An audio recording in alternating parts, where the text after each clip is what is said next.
श्री गणेशाय नमः. हॅलो, हाय, नमस्कार. श्री स्वामी समर्थ सगळ्यांना. तर इथं बघू शकता तुम्ही सकाळी सकाळी मोराचं दर्शन झालं. तर आमच्या गेटवरती आला होता मोर. खूप छान असा कलर होता त्याचा. अगदी मोरपंखी अशी तिची मान दिसत होती. तुम्हाला कॅमेऱ्यामध्ये इतकं व्यवस्थित दिसणार नाही, पण ओरिजिनल बघायला खूप छान वाटत होतं. तो पिसारा फुलवला असता तर अजूनच छान वाटलं असतं, पण तो काय फुलवला नाही आणि बघा रानात असा पळून गेला. पण तिथं खालती मी धुंदळे आणि तांदूळ टाकलं होतं, पण तो घाबरून काय माहीत आला नाही.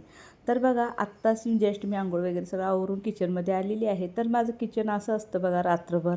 तर रात्री मी अशा पद्धतीने माझं किचन आवरून झोपते. सकाळी उठलं की कामाची बरीच गडबड असते. मानसची देखील सकाळी शाळा चालू आहे, त्यामुळे मग गॅस कट्ट्यावर थोडंसं पाणी शिंपडून कपड्याने पुसून घेतलं की माझी चालू होते कामाला सुरुवात.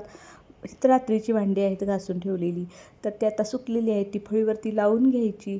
त्यानंतर देवपूजा आई करतात. आणि इथे बघा मी रात्री मेथीदाणा भिजत घातला होता पिण्यासाठी. तर वजन कमी करण्यासाठी मेथीदाणा तुम्हाला खूप उपयोगी आहे आणि औषधी देखील आहे. तर आता हे मेथीदाण्याचं पाणी पिऊन घ्यायचं आणि ते मेथीदाणासुद्धा चावून खायचा. तर इथे बघा माणूसच्या डब्यासाठी मी बनवलेले आहेत शेंगदाणे टाकून पोहे. त्याला खूप आवडतात. आणि इथे घेतलेले आहेत शेंगदाणे भाजून. मला बनवायचा होता कूट, कारण कूट केलेला संपला होता. तर असा कूट मी शेंगदाणे भाजून करून ठेवते, म्हणजे मग स्वयंपाकाला ऐन टायमाला बरं पडतं. आणि इथे बघा पातेल्यामध्ये ही शिजवलेली आहे आंबाड्याची भाजी. तर आंबाड्याच्या भाजीची पाणी निवडून घेतली आणि पाणी उकळून त्यामध्ये ही पानं टाकून शिजवून घेतलेली आहे. आता हे पाणी आपल्याला गाळून घ्यायचं आणि ती भाजी जी असते ती पिळून त्यातलं सगळं पाणी काढून घ्यायचं. तर इथं भातसुद्धा बनवलेला आहे आणि एक बटाटा घेतलेला आहे, त्याची बनवणार आहे मी आमटी. तर आमच्या घरामध्ये आमटी वगैरे काही जास्त लागत नाही, त्यामुळे मी थोडीशीच बनवणार आहे. तर इथे बघू शकता आंबाडीची भाजी मी पिळून घेतलेली आहे आणि इथे लसूण देखील सोलून घेतलेला आहे भाजीसाठी. तर लसूण थोडा मी जास्तच घेतलेला आहे.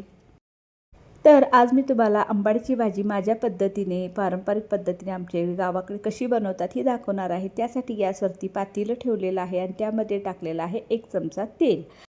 आणि इथे बघा मी घातलेलं आहे अख्खे शेंगदाणे आणि धुंदळ्याच्या कण्या भिजायला. 1 तास झालं हे भिजत टाकलेलं आहे. धुंदळ्याच्या कण्या म्हणजे ज्वारी, जी आपण चक्कीमध्ये नेऊन थोडी मोठी मोठी अशी दळून आणायची असते.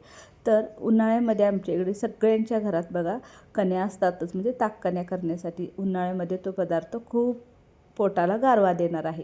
तर इथे तेलामध्ये बघा लसूण टाकून घेतलेला आहे. तर या भाजीमध्ये काही काही जण हरभऱ्याची डाळसुद्धा अख्खी अशी भिजत घालतात, पण मी आज काही घातली नाही.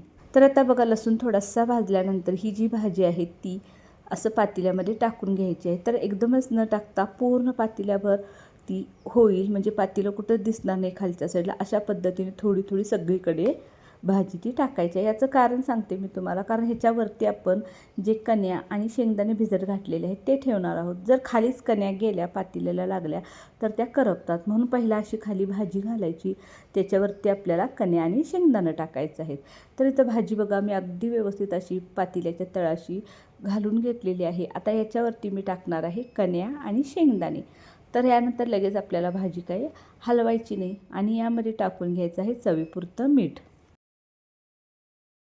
आता बघा भाजी काय आपल्याला हलवायची नाही लगेच. तर याच्यावरती थोडंसं अगदी हळूच पाणी ओतायचं आहे आणि त्यावरती प्लेट झाकून भाजी शिजायला ठेवायची आहे, तीही अगदी मंद गॅसवरती. तर बघा आंबाडीची भाजी शिजवलेलं हे पातेलं बघा. तर हे पाणी तापवल्यानंतर काळं असं झालं होतं. तर बघू शकता इथं तुम्हाला 2 पाट दिसतील. तर खालच्या साईडला पांढरं पांढरं खूप दिसत होतं आणि वरच्या साईडला बघा काळं दिसतं. तेवढ्या भागामध्ये भाजी होती, तेवढं हे पातेलं असं पांढरं पांढरं खड झालेलं आहे. तुम्हाला इथं व्यवस्थित दिसत नसेल, पण अगदी नवीन आणल्यासारखं पातेलं होतं. तर बघा आंबाडीची भाजीचं जे पाणी असतं ते तुमची काळी झालेली जर्मनची भांडी जर त्याच्यामध्ये ओतून जर एक उकळी काढला तर तुमचं पातेलं अगदी पांढरं होतं. तसंच जी आपली पितळची, तांब्याची भांडी किंवा देव वगैरे असतात, ते आंबाडीच्या भाजीच्या पाण्यामध्ये 2 मिनटं ठेवले की अगदी पितांबरीचं काम करतं. तर इथं बघा काल मी बनवला होता अख्खा मसूर. तर त्यासाठी आणलं होतं दही. तर दही मी नेहमी घरीच बनवते, पण काल नव्हतं म्हणून विकत आणलं होतं. तर त्यातलं शिल्लक राहिलं होतं, ते म्हटलं आता टाकून देण्यापेक्षा त्याची आंबील बनवावी. तर त्यामध्ये बघा थोडंसं पाणी टाकून त्याचं ताक बनवलं आणि त्यामध्ये टाकलेलं आहे हे नाचणीचं पीठ. तर बघा हे नाचणीचं पीठ टाकून हे 5 ते 10 मिनटं ठेवून देणार आहे आणि त्यानंतर बनवणार आहे याची आंबील. तर बघा हे रात्रभर भिजत ठेवायचं असतं, त्यामुळे काय होतं आंबील थोडी आंबट अशी होते. पण हे दही थोडं आंबटच होतं, त्यामुळे मी आता लगेचच 5 ते 10 मिनटात आंबील बनवून घेणार आहे. तर इथे बघा दुपारी जेवणासाठी भाजी बनवलेली आहे भरली वांगी. तर खूप छान अशी भरली वांगी देखील झाली होती. तर इथं आता वांग्याची भाजी बनवूपर्यंत आंबाडीची भाजी देखील आपली शिजायला आलेली आहे. अगदी थोडंसं पाणी राहिलेलं आहे, तर 2 मिनटात भाजी देखील शिजेल. तर इथे आमटीसाठी बटाटा देखील उकडून झालेला आहे आणि इथं मळत आहे मी चपातीचं पीठ. तर बघा आमच्या घरामध्ये काही चपाती आम्ही सकाळी खात नाही, दुपारीच चपाती बनवतो. तर सकाळी नाश्ता झालेला असतो आणि आईंच्यासाठी बनवलेले असतात भाकरी. त्यामुळे हे पीठ मी आत्ता मळून ठेवते, म्हणजे 1-2 तास मुरेल चांगलं आणि 1 वाजता मी चपात्या बनवून घेईन. तर इथे बघा एका पातेल्यामध्ये पाणी ठेवलेलं आहे उकळण्यासाठी. तर पाण्याला उकळी आलेलीच आहे, त्यामध्ये चवीपुरतं मीठ टाकून घेणार आहे आणि या पाण्यामध्ये आपल्याला आता जे आपण नाचणीचं ताकामध्ये पीठ भिजवून ठेवलं होतं ते ओतून घ्यायचं आहे, म्हणजे इथे आपल्याला नाचणीची आंबील बनवायची आहे. तर बघा 2 मिनटं चांगलं जरासं ढवळून घ्यायचं, त्यामुळे काय होतं आंबलीमध्ये गाठी वगैरे काय होत नाही. आता इथे बघा 1 चमचा जिरे, 5-6 लसणाच्या कुड्या आणि थोडंसं आलं मी चेचून घेतलेलं आहे, ते आपल्याला या आंबलीमध्ये टाकायचे आहे. यामुळे काय होतं खूप छान अशी आंबील लागते चवीला आणि सगळ्यांना खूप आवडते. तर इथे बघा आपली भाजी देखील आंबाड्याची शिजलेली आहे. आता ती व्यवस्थित अशी हलवून घ्यायची. एकदा शिजल्यानंतर ती हलवली तर काही हरकत नाही.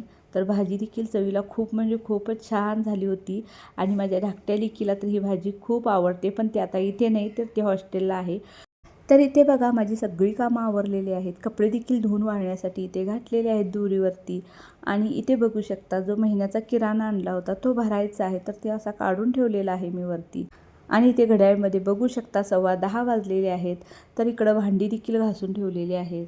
तर ही भांडी आता आत घेऊन फळीवरती लावून टाकूया, कारण उन्हामध्ये असल्यामुळे 5 मिनटामध्ये भांडी सगळी वाळून झालेली आहेत. तर बादल्या वगैरे सगळंच घासून व्यवस्थित सगळं ठेवलेलं आहे.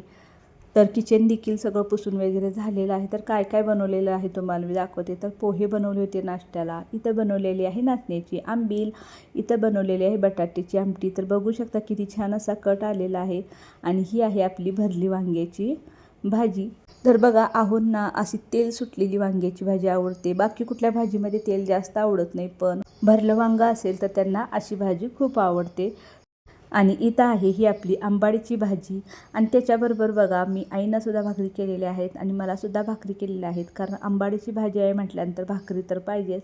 आणि बाकीच्यांना चपाती केलेली आहे, त्यांना चपातीशिवाय काहीही असलं तर चपातीशिवाय काय चालत नाही. तर बघा सकाळची सगळी कामे आवरल्यानंतर इथं शिवलेला आहे मी एक ड्रेस. तर एक क्लायंटचा ड्रेस होता, जुन्या साडीपासून बनवायचा होता. तर ही साडी 2 कलरमध्ये होती.